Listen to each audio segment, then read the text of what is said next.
오늘 우리에게 주시는 말씀은 창세기 6장 8절의 말씀입니다.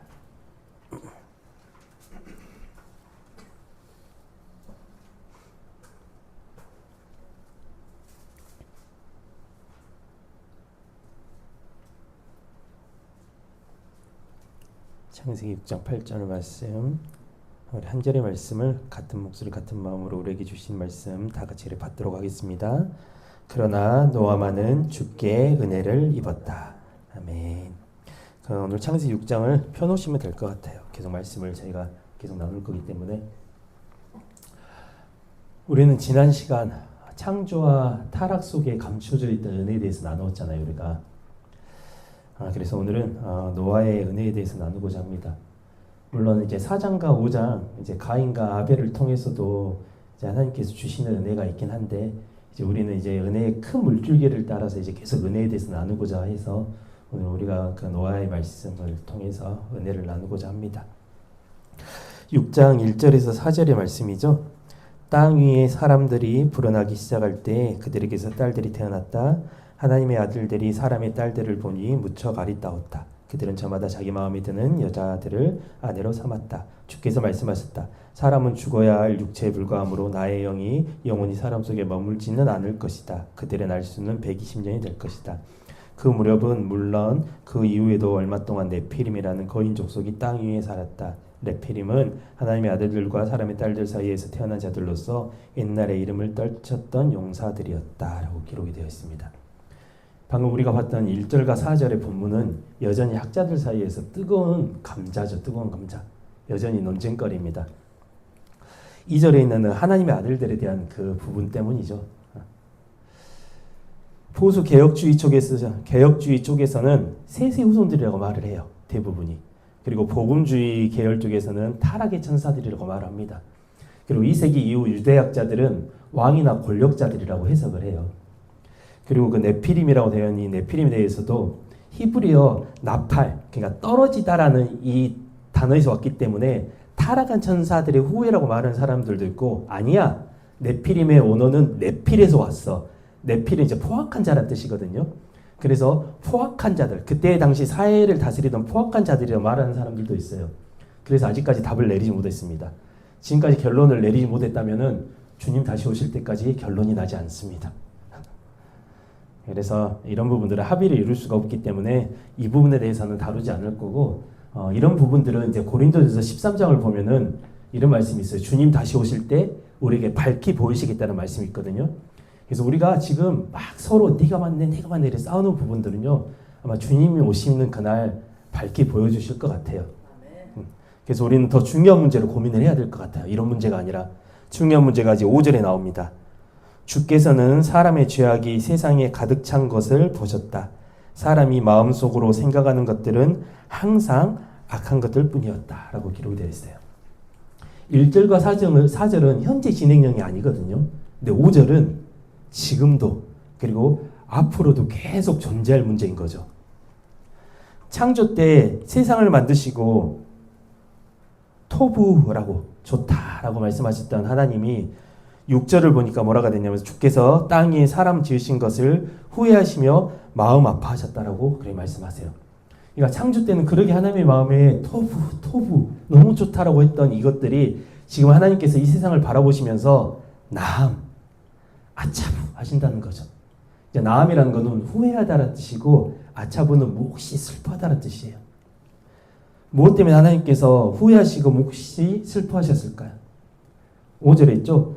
사람의 마음이 악했고 그 악함이 세상에 가득 찼기 때문이라는 거예요. 그래서 하나님께서는 이 세상을 보실 때 너무 슬퍼하셨고 후회하셨다고 말하는 거죠. 좀 민감한 문제긴 한데 지금 한국 교회가 차별금지법의 동성애 문제를 가지고 계속 반대 집회를 하고 있거든요. 저는 이 반대 집회하는 거 저는 중요하다고 생각을 해요. 안 할 수는 없죠. 이걸 할 수 있는 거는 기독교밖에 없기 때문에. 근데 이제 전 더 중요한 걸 한국교회가 놓치고 있다고 저는 생각을 하는 거예요. 로마서 1장 16절에서 32절의 말씀을 나중에 살펴보시면 무슨 말씀이 있냐면은 하나님께서 그들을 내버려 두사라고 돼 있어요. 근데 그들을 내버려 두신 이유가 뭐냐면은 그들이 하나님에는 관심이 없고 그들 안에 우상에 있는 모든 것들에 관심을 쏟고 있기 때문에 하나님께서 그들을 내버려 두사 그 죄의 결과가 나오는데 그 죄의 결과 중에 하나가 동성애로 나오고 있다고요. 그러니까 한국교회가 본질은 잊어버리고 결과를 쫓아가는 한국교회가 됐다고 저는 보는 거예요. 그래서 이걸 하지 마라가 아니라 먼저 한국교회가 해야 될 게 뭐냐면은 이 죄의 문제에 대해서 먼저 하나님께 엎드리는 문제가 먼저 있어야 되는 거거든요. 반드시. 그리고 그 후에 죄의 결과에 대해서 하나님 용서해 주세요라고 외치는 결과가 있어야 되는데 우리는 본질은 다 놔둬버리고 결과에만 너무 집중하고 결과만 너무 쫓아가는 한국교회가 되었다고 보는 거예요. 그래서 우리가 동성애 집회, 반대 집회를 하기 전에 먼저 해야 될 건 뭐냐면은 모든 교회들이 모여서 하나님께 우리의 죄에 대해서 반드시 회개를 해야 된다고 저는 말을 하는 거예요. 그리고 그 후에 외쳐야죠. 동성애는 안 된다고. 동성애가 우리가 하나님을 멀리했던 죄의 결과이기 때문에 우리 모두 다 하나님께로 돌아갑시다라고 외쳐야 된다고요. 동성애 안 돼! 너 싫어! 이렇게 반대할 게 아니라 5절에 사람의 마음이 악으로 가득 찼고 세상도 악으로 가득 찼다라고 했었을 때 이 악에 해당되는 단어가 보면 라예요. 라. 이 라라는 단어는요. 도덕적인 타락, 우리가 그냥 도덕적으로 해이해지고 도덕적으로 타락한 것을 넘어서 인간이 하나님을 떠났을 때 상태를 말하는 단어거든요. 이게. 그러니까 행동과 함께 그 행동을 불러오는 그 마음을 말하는 거라고요. 그러니까 행동의 악함이 아니라 그 마음의 악함을 말하시는 거라고요. 이게 또 어디에 나오냐면은 창세기 37장을 보면은 이 말씀이 똑같이 나와요. 요셉을 미워하던 형들 있죠. 그들이 요셉을 구덩이에 던지는 의도가 뭐냐면 죽이려고 원래 넣었어요. 그러면서 그들이 뭐라고 하냐면 아버지께 우리가 이렇게 말하면 돼. 악한 짐승이 와서 요셉을 죽였다라고 말하면 된다라고 이렇게 말을 해요. 근데 거기서 악한 짐승에서 똑같은 이 라가 쓰인다고요. 그러니까 하나님이 이 37장 이 본문을 가지고 무슨 말씀하고 싶으셨냐면은 이 악한 짐승은 형들의 마음이라고 말하는 거예요. 그러니까 요셉을 죽이는 거는 그 형들의 마음이다. 이게 라다라고 말씀하시는 거라고요. 우리가 다 동의하는 사실은 노아의 시대의 그 라 있죠. 이 악함. 이게 여전히 살아서 우리 시대에도 여전히 영향을 주고 있다는 거. 다 동의하고 있다고 우리가. 그런 땅을 바라보시는 하나님께서 오늘 나암과 아차부하신다는 거죠. 똑같이. 후회하시고 몹시 슬퍼하신다. 어디를 보고? 노아의 시대를 보고? 아니요. 지금 우리의 시대를 보고 똑같이 슬퍼하신다라고 해요. 이 나암과 아차부라는 단어는요. 하나님의 심판을 불러온 단어예요. 이제 심판의 때가 멀지 않았다는 거예요. 우리들도. 하나님은 인내하시는 분이시지만 결코 심판을 하지 않는 분은 아니라는 거. 반드시 심판하시는 하나님이시라는 거. 그래서 우리는 마지막 때는 반드시 하나님의 심판이 있다는 걸 우리는 깨닫고 알고 있어야 된다는 거죠. 근데 이런 심판의 절망 가운데 있는 우리에게 그 다음 구절이 한 줄기의 빛과 같은 구절인 거예요. 오늘 우리가 봤던 본문이죠. 그러나 노아만은 주께 은혜를 입었다라는 이 말씀. 성경에 명확하게 은혜라는 단어가 오늘 본문에서 처음으로 쓰이거든요. 오늘 이 쓰인 그 은혜라는 단어는 제가 저번 주에 말씀드렸던 것처럼 헨이라는 단어예요. 헨. 높으신 분이 낮은 사람을 긍휼히 여기기 위해서 몸을 숙이는 이 장면. 이게 헨이라고 말씀드렸잖아요. 그럼 노아가 입은 은혜는 어떤 은혜일까 도대체? 오늘 우리가 5가지 은혜에 대해서 나누고자 하는데 이 5가지 은혜를 다 품는 단어가 가장 중요한 단어가 뭐냐면은 이 그러나예요. 그러나. 이 그러나 안에 이 5가지 은혜가 다 들어가 있는 거라고요. 그러나의 은혜. 은혜의 주체가 내가 아니기 때문에 가능한 단어예요. 그것도. 노아에게 주신 그 은혜를 구체적으로 살펴보고자 합니다. 첫 번째 은혜는요. 보존하시는 은혜예요. 보존하시는 은혜. 요한복음 17장 11절의 말씀이죠. 나는 세상에 더 있지 아니하오나 그들은 세상에 있사옵고 나는 아버지께로 가옵나니 걸어가신 아버지 내게 주신 아버지의 이름으로 그들을 보존하사 우리와 같이 그들도 하나가 되게 하옵소서. 이 말씀은 예수님께서 이제 공생애를 마무리하시면서 자기의 제자들을 아버지께 부탁하시는 기도의 내용이거든요. 이게. 그러니까 자신이 떠나더라도 그들을 버리지 마시고 그들을 보존하여 주시라고 부탁을 하는 거라고요. 여기에서 우리가 보존과 보존을 헷갈리면 안 되는 거예요. 보존은 현재 모습에서 더 이상 변하지 않도록 잘 관리하는 것을 말하는 거예요. 이거는 이제 사전적 의미인 거죠. 보전은 훼손되었던 부분을 원래의 상태로 돌려놓는 것을 보전이라고 하는 거예요. 그러니까 우리가 하나님께 더 많이 구해야 될 것은 보존의 은혜가 아니라 보전의 은혜라는 거죠. 우리가 하나님을 처음 만났던 그때 있죠. 창세기 1장의 그때. 그때로 우리를 다시 돌려주시라고 우리가 하나님께 부탁을 해야 되는 거라고요. 죄와 악이 없었고 오직 하나님 아버지와의 교제만 있었던 그때. 그래서 노아에게도 보전의 은혜를 베푸셔서 9절을 보면은 이런 말씀이 있어요. 노아의 내력은 이러하다. 노아는 그 시대에 의롭고 흠이 없는 사람이었다. 그는 늘 하나님과 동행하는 삶을 살았다라고 기록이 되어 있어요. 그러니까 하나님께서 노아에게 보전의 은혜를 베푸셔서 다시 창조의 시대로 그를 다시 회복시켜 주셨기 때문에 노아가 하나님과 교제를 나눈 거라고요. 창세기 1장 2장을 보면은 하나님께서 그 동산을 거니시잖아요. 저희가 그 첫 예배 때 제가 이 말씀을 나눴거든요. 우리 처음 교회는 하나님께서 그 거니셨던 그 처음을 우리가 바라본다고 제가 말씀드렸거든요. 그래서 우리 교회가 처음 교회라고 제가 나눴어요. 노아도 하나님께서 그에게 은혜를 베푸시니까 하나님과 교제만 풍성했던 그때로 하나님께서 노아를 회복시켜 주셨기 때문에 노아가 의롭고 흠이 없는 사람이라고 불리게 되는 거라고요. 내가 다 쓸어버리고 심판하지만 인간을 창조하셨을 때 그 사랑의 눈으로 여전히 노아를 사랑하시고 보존해 주시는 그 은혜를 노아가 누렸다는 거예요. 하나님은 노아를 단순 죄가 없는 상태로 보존하시는 게 아니라 타락한 세상 가운데서 지금 노아가 살고 있는 시대는 하나님께서 그 시대를 심판하시고자 하시는 타락한 시대잖아요. 근데 그 타락한 시대 가운데 하나님께서 노아를 회복하셨다라고 말씀하시는 거예요. 그리고 하나님은 지금도 우리들을 원래 창조하신 목적대로 회복해 가고 계신다라고 우리에게 말씀하시는 거고요. 우린 창조 때 그 토부, 그 선함으로 우리를 다시 변화시킬 그 하나님을 기대하면서 나아가야 됩니다. 우리는 노아에게 베풀어 주셨던 보존의 은혜를 우리도 똑같이 간구해야 된다고요. 노아가 정말 의로운 사람이었다면은 노아에게는 은혜가 필요하지 않아요. 하지만 성경은 노아도 은혜가 필요한 사람이었고 그 은혜로 인하여서 노아가 의롭고 흠이 없는 사람으로 불리게 되고 하나님과 동행하는 축복까지 누리게 되는 사람이라고 오늘 기록하고 있습니다. 은혜는 이렇게 죄악과 함께 죽어야 될 인생을 하나님과 동행하는 자로 만드는 힘이 있는 게 바로 은혜입니다.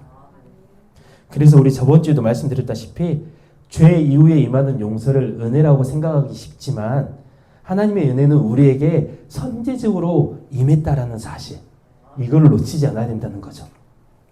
내가 의롭게 행동했기 때문에 건지시는 것이 아니라 나를 건지시기로 작정하신 그 은혜 덕분에 내가 의롭게 변화된다는 사실, 이거를 놓치면 우리는 은혜를 모르는 사람들이에요. 그래서 하나님의 은혜를 진짜로 경험한 사람의 삶의 태도는요, 하나님의 성품을 따라서 반드시 공의로울 수밖에 없고 사랑할 수밖에 없게 되는 거라고요. 그래서 우리가 고민해야 될 문제는 뭐냐? 나는 은혜를 경험한 사람이 맞나? 나는 하나님의 성품으로 살아가는 사람이 맞나? 이거를 고민을 해야 된다는 거죠. 우리는. 노아가 입은 두 번째 은혜는요, 들려짐의 은혜입니다. 노아는 심판과 방주에 대한 하나님의 말씀을 들은 사람이에요. 그런데 이사야 42장 20절에는 이런 말씀이 있죠. 내 종 이스라엘아, 진실로 그렇다. 너는 많은 것을 보고서도 마음에 담지 않았고 너의 귀는 활짝 열려 있었지만 아무것도 귀담아 듣지 않았구나. 그리고 에레미야 5장 21절에도 똑같은 말씀이 있어요. 그들에게 외치기를 어리석고 분별력 없는 백성들아, 똑똑히 들어라. 눈이 있어도 보지 못하고 귀가 있어도 듣지 못하는 백성들아, 주의 말씀을 들어라 라는 말씀이 있죠. 악한 시대의 특징은 그들이 눈이 있어도 보지 못하고 귀가 있어도 듣지 못하는 게 악한 시대의 특징이에요. 근데 이 악한 시대를 살아가던 노아에게 하나님의 심판의 계획과 함께 구원의 언약이 들려졌다는 것은 정말 놀랍고 큰 은혜라는 거예요. 이게 듣지 못하는 사람들이 허다한 시대에 들을 수 있다는 것.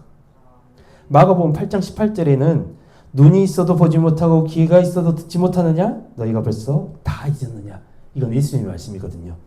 예수님이 오병이어의 이적을 행하신 다음에도 사람들이 여전히 믿지 못하고 예수님께 정말 이상한 걸 구하기 때문에 예수님께 그들의 악함을 꾸짖으시면서 하셨던 말씀의 구절이에요. 너희가 보지 못하고 귀가 있어도 듣지 못한다라고. 이 말씀이 오늘 우리에게도 적용이 되어지는 말씀이지 않을까요? 근데 이 말씀이 적용되어질 때 하나님께서 우리에게 들려짐의 은혜를 주시면은 우리는 하나님의 말씀을 들을 수 있는 사람들인 거죠. 우리 앞에 여전히 살아계시는 예수 그리스도를 볼 수 있는 은혜를 우리에게 주시는 분이 바로 예수 그리스도시고요. 우리도 하나가 악한 시대를 살아가고 있지만 오늘도 하나님의 말씀이 나에게 들려진다는 것은 정말 큰 은혜라는 사실을 기억하시기 바랍니다. 듣는 은혜가 그럼 왜 중요할까요? 로마서 10장 17절의 말씀이죠. 그러므로 결국 믿음은 말씀을 듣는 데에서부터 시작되고 또 듣는 것은 그리스도의 말씀에서 비롯된다라는 말씀. 그러니까 우리의 믿음은요, 주의 말씀을 듣는 데에서부터 시작이 된다는 거예요. 그래서 듣는 은혜가 정말 중요한 거예요. 듣지 못하는 사람들은 믿음을 선물로 받을 수 없기 때문에. 우리가 교회에서 함께 말씀을 들어도 어떤 사람은 졸아요. 어떤 사람은 비판하고 어떤 사람은 감동하고 어떤 사람은 회개를 해요. 이렇게 말씀에 대한 사람들의 반응이 각양각색임에도 내가 오늘 말씀을 듣고 아멘, 아멘 하며 받을 수 있다는 게 놀랍고 큰 들려짐의 은혜라는 사실을 기억해야 된다는 거죠. 어떤 사람들은 듣고 싶어도 듣지를 못해요. 같은 예배당 안에 있어도요, 어떤 사람은 못 들어요. 그의 귀가 닫혀 있기 때문에. 근데 우리는 이 말씀이 들려진다니까, 오늘. 이게 얼마나 큰 은혜입니까? 들려져야 회복되고 들려져야 깨달으실 거 아니에요. 근데 오늘 우리가 하나님의 말씀을 듣고 아멘, 진실로 그러합니다, 아멘, 우리가 이렇게 고백할 수 있다는 것. 노아의 세 번째 은혜는 순종함의 은혜입니다. 창세기 6장 22절에 보니까 노아는 하나님께서 명하신 대로 모두 따랐다라고 기록이 되어 있어요. 노아가 하나님의 명령대로 다 행했다라고 기록되어 있죠. 노아는 목공 전문가가 아니에요. 우리 형진 전도사도 지금 이제 못질을 열심히 하잖아요. 이거 일반인 잘 못하잖아요. 이게 경험이 되어지고 숙련이 되어져야 할 수 있는 거죠. 물론 초보자도 가능하겠죠. 시간이 오래 걸리니까. 근데 노아는요, 목공 전문가가 아니라고요. 그런데 노아가 지금 축구장의 1.5배 크기, 방주가 그 정도 크기래요. 지금 축구장의 1.5배 크기. 그 거대한 방주를 만드는 게 과연 노아가 쉬웠을까요? 하나님 노아에게 하신 말씀은요, 상식적으로 아멘 하기 쉬운 말씀은 아니에요, 절대. 근데 도대체 노아는 어떤 마음이었기에 그 현실적이지 않은 말씀에 순종할 수 있었을까요? 노아가 대단해서? 노아가 특별해서? 성경은 그렇게 말씀하지 않아요. 성경은 어떻게 말씀하시냐면은 그를 덮은 은혜 때문이었다고 말한다고요. 그러니까 오늘 노아의 삶을 이야기하기 전에 8절에 뭐라고 되냐면은 노아가 주께 은혜를 입었다고 말하고 있다고요. 노아가 의롭고 흠이 없다고 말하기 전에 노아가 은혜를 입었다고 말하고 있다고요. 이게 순서가 되게 중요해요. 노아가 될 수 있었던 것은 노아에게 베풀어 주신 은혜 덕분이었다라고 말을 하는 거라고요. 노아는 세상의 소리가 아닌 하나님의 말씀에 집중할 수 있게 하신, 하나님의 말씀에 집중할 수 있게 하신 그 은혜 덕분에 세상의 소리에 휘둘리지 않고 말씀을 따라 순종할 수 있는 은혜를 또 누렸다는 거예요. 그러니까 은혜가 은혜를 불러왔다. 배는 보통 바닷가 근처에서 건조합니다. 배를 만들고 바로 바닷가로 띄워야 되기 때문에. 그런데 노아는요, 산으로 추측이 되는 땅에서 배를 만들어요. 그런 노아를 향해 사람들이 어떤 말을 했을까요? 노아 화이팅! 노아 잘하고 있어! 이랬을까요? 미쳤다라고 했겠죠. 그때 당시 배를 만든 사람들도 많지는 않았겠지만 배를 바닷가가 아닌 산으로 추측이 되는 땅에 만들고 있는 노아를 보고 있는 사람들은 드디어 미쳤군 이랬다고요. 그때 당시는요, 가인의 후손들이 만들어 놓은 문화가 땅에 가득한 시대예요. 가인의 후손들은 계속 나오잖아요. 그들이 목축업의 조상이 되었다, 음악의 조상이 되었다, 그리고 청동기 문화의 조상이 되었다, 이렇게 기록이 되어 있다고요. 이 문화들이 여전히 세상을 잡고 있는 시대예요. 그러니까 사람들이 이 문화를 누리는 사람들인데 노아만은 이 문화를 뒤로 하고 산으로 향했다고요. 뭐 하려고? 배 만들려고. 그러니까 사람들의 눈에 노아가 이상해 보이는 거예요. 미친 거죠. 우리처럼 그냥 누리면 되는데 언제 비가 올 줄 알고 도대체 배를 만든다는 거죠. 이런 심한 조롱과 비난을 받으면서 짧게는 50년이에요. 그리고 길게는 100년을 노아가 배를 만들어요. 만약 노아가 사람들의 조롱 소리에 집중했다면은 그 긴 세월을 과연 방주를 만들고 완성할 수 있었을까요? 아니요. 노아에게는 하나님의 음성은 정말 똑똑하게 들렸지만 사람들의 조롱과 웃고 떠드는 소리는 희미하게 들렸던 그 은혜 덕분에 방주를 완성하는 축복을 누리게 되는 거라고요. 제가 일부러 여기 축복이라는 단어를 사용을 했어요. 누군가에게는 방주 완성이 말 그대로 개고생일 수도 있어요. 하지만 말씀을 쫓아 살아가는 사람들에게는 이 고생까지도 축복이 되기 때문에 제가 축복이라는 단어를 쓰는 거라고요. 우리가 축복에 대한 개념을 바꿔야 되는 거죠. 네 번째, 노아는 에클로게와 레인마의 은혜를 입었습니다. 이제 에클로게와 레인마는 여기 보시면 에클로게는 선택되어지다라는 단어고요. 레인마는 남은 자라는 뜻이에요. 그러니까 노아는 선택되어지고 남겨진 자, 남은 자의 은혜를 누렸다는 거죠. 로마서 11장 5절의 말씀. 오늘날에도 마찬가지입니다. 이스라엘 가운데 하나님의 은혜로 선택받은 사람들이 여전히 남아 있습니다. 이 말씀이 우리에게 희망이 되는 말씀이죠. 하나님은 마지막 때에도 그리고 환난의 때에도 그가 택하시고 준비하신 자들을 남겨놓으셨다라고 말을 하는 거죠. 이사야서 1장, 4장, 6장, 8장, 10장, 17장, 28장 이 성경의 본문은요 계속 남겨진 자, 남은 자에 대해서 말을 하고 있어요. 그 중에서 이사야 10장 22절은 이렇게 말을 하죠. 오 이스라엘이여 너의 백성이 비록 바닷가에 모래같이 많을지라도 그들 중에서 오직 남은 자들만이 주께로 돌아올 것이다 라는 말씀이 있어요. 그러니까 그 남은 자는 구원의 때를 위한 자들이란 말이죠. 그리고 이사야 6장은 이 남은 자들을 거룩한 구루터기로 말을 합니다. 밤나무 상수리나무가 배임을 당하여도 구루터기는 남는다고 하는데 구루터기가 바로 거룩한 성도들을 말하는 거예요. 비록 가지는 꺾이고 잎은 떨어지고 줄기는 끊어졌다 할지라도 이 구루터기만 있다면은 언제든지 새순을 돋게 할 수 있다라고 말하는 거죠. 저희도 이제 그 차를 타고 가다 보면 겨울이 되면은 큰 나무들은 진짜 싹둑 잘라버리잖아요. 꼴 보기 싫을 정도로. 근데 그 나무들이 죽은 것 같아요, 겨울에는. 근데 봄이 되니까 죽었던 것 같은 나무에서 새싹, 새순들이 계속 이렇게 나와요. 그래서 지금 가보시면은 나무들이 이제 나무의 형태를 다시 갖춰가기 시작하더라고요.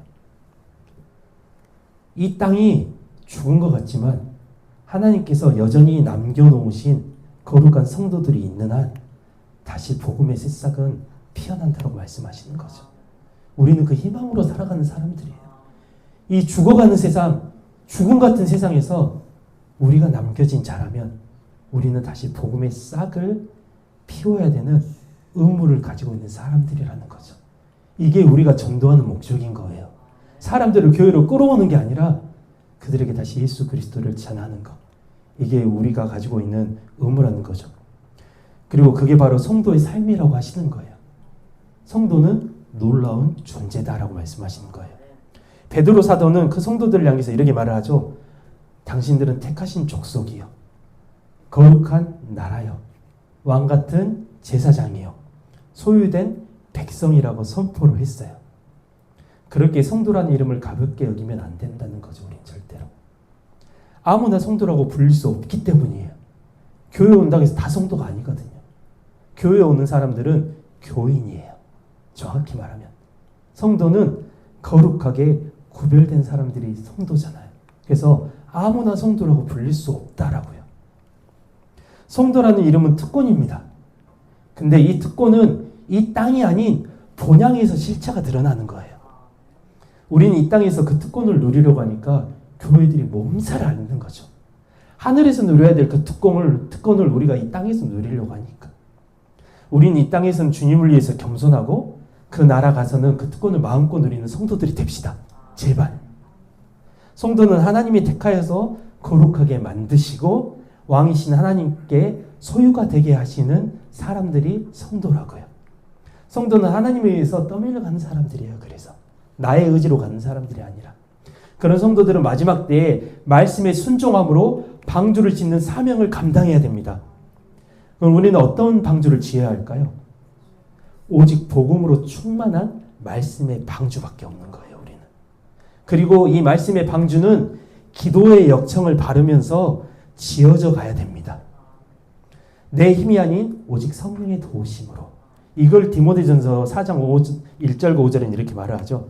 그러나 성령이 밝히 말씀하시기를 후일에 어떤 사람들이 믿음에서 떠나 미혹한 영과 기생의 가르침을 따르리라 하셨으니 우리는 하나님의 말씀과 기도로 거룩하여져야 된다고 말하는 거죠.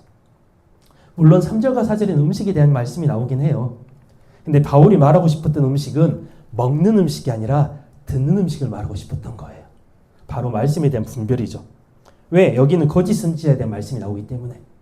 성도가 거짓 선지자들이 먹이는 가짜 복음에 넘어지지 않기 위해서는 오직 기도와 말씀뿐이라는 거예요. 이렇게 우리에게 권면하고 있죠. 우리를 성도로 살아가게 하는 것은 오직 기도와 말씀뿐이다. 그래서 오직 기도와 말씀으로 너희가 거룩해질 수 있다라고 말하는 거예요. 그러니 말씀과 기도가 없어도 여전히 잘 살고 있다면 어쩌면 우리는 남은 자가 아닐 수가 있어요. 나의 하루의 삶을 돌아보면서 내 시간 가운데 말씀과 기도의 시간은 얼마나 되는지 우리가 반드시 점검하고 다시 회복하는 그런 축복을 누린 우리가 되기 원합니다. 5번째, 노아는 믿음의 계보의 은혜를 누린 사람이었어요. 성경의 계보를 보면은 낳고 죽고 그래요. 그죠? 그렇게 기록이 되어 있다 보니까 계보가 단순히 아버지와 아들의 표기라고 보기 쉬운데 창세기의 계보를 연도순으로 보잖아요. 이거 제가 정리한 거거든요. 제가 정리한 거예요. 이거는. 이게 뭐냐면은 이름, 그리고 이 사람은 수명, 이제 죽은 나이예요. 그리고 사망한 연도를 가리키는 거예요. 저는 그냥 이제 기원전의 의미는 없이 그냥 아담을 기준으로 했거든요. 아담이 130대에 셋을 낳아요. 그리고 아담이 930세에 죽어요. 그리고 셋은 105세에 에노스를 낳고 그 후에 더 살다가 1042년에 죽어요. 성경이 이렇게 말하거든요. 이렇게 가면은 노아는 956년에 태어나는 거예요. 아담을 기준으로. 그럼 956년에 태어나면은 노아는 셋을 만났어요. 노아는 에노스를 만났어요. 노아는 게난을 만났어요. 근데 노아가 만나지 못한 사람은 누구냐면은 에녹과 아담만 만나지 못했다고요. 그러니까 노아는 이 사람들과 같이 살았어요. 그러니까 우리가 이 계보를 그냥 낳고 죽고 하니까 노아가 그냥 뚝 떨어진 사람인 것 같죠? 아니라고요. 노아는 이 믿음의 계보를 통해서 하나님의 말씀을 직접 들었던 사람이라고요. 그리고 이 아담과 에녹을 만나지는 못했지만 이 사람들을 통해서 아담과 에녹에 대한 이야기를 들은 사람이 노아라고요. 그래서 노아는 이 선악과의 실패를 알아요. 그 불순종의 결과를 안다고요. 이 불순종의 결과를 알게 하신 이 말씀이 노아가 방주를 만들 수 있는 순종으로 끌어가셨다고요. 그러니까 믿음은 하늘에서 뚝 떨어지지 않는다고요. 물론 믿음은 하나님의 선물이라고 우리가 말을 해요. 선물 맞아요. 그런데 하나님께서 나를 통해서 내 자녀에게 믿음이 전달되어지기를 원하신다라는 거예요. 노아도 그렇게 믿음을 선물을 받았거든요. 하나님으로부터 그냥 개인적으로 직접적으로 받은 믿음이 아니라고요. 먼저 살았던 믿음의 선배들의 삶과 그 말씀을 통해서 믿음을 선물로 받은 노아라고 말을 하고 있다고요.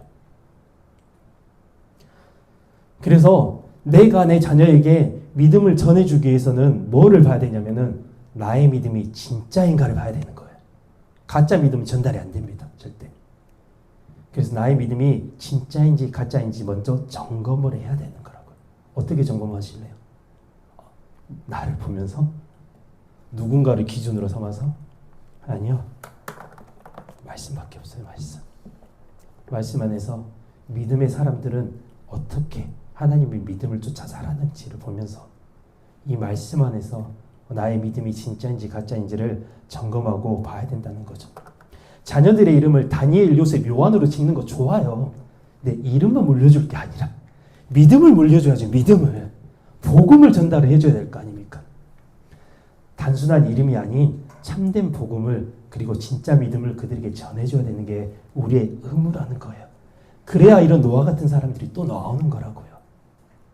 노아는 이 계보를 따라 흘러온 복음과 믿음을 선물로 받았던 은혜의 사람이었습니다. 그래서 오늘 본문도 노아가 어떻게 살았기 때문에 은혜를 받았다가 아니라 삶의 모습 이전에 노아에게 은혜가 일방적으로 임했다라고 선포하고 있는 거라고요. 그 후에 노아가 어떻게 살았다라고 말하는 거예요.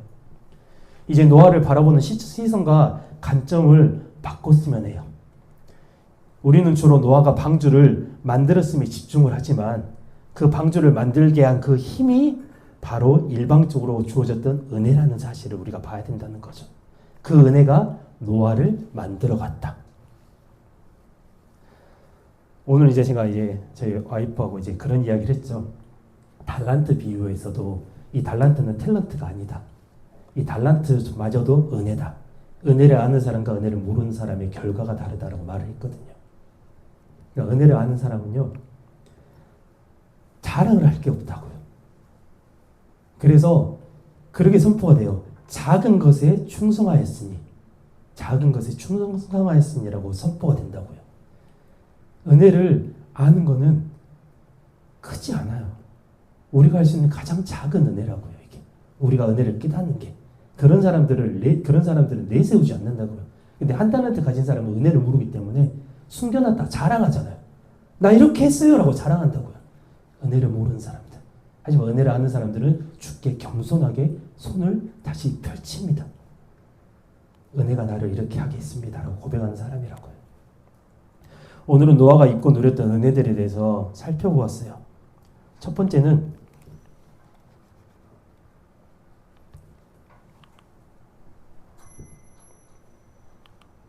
번째는 보전의 은혜.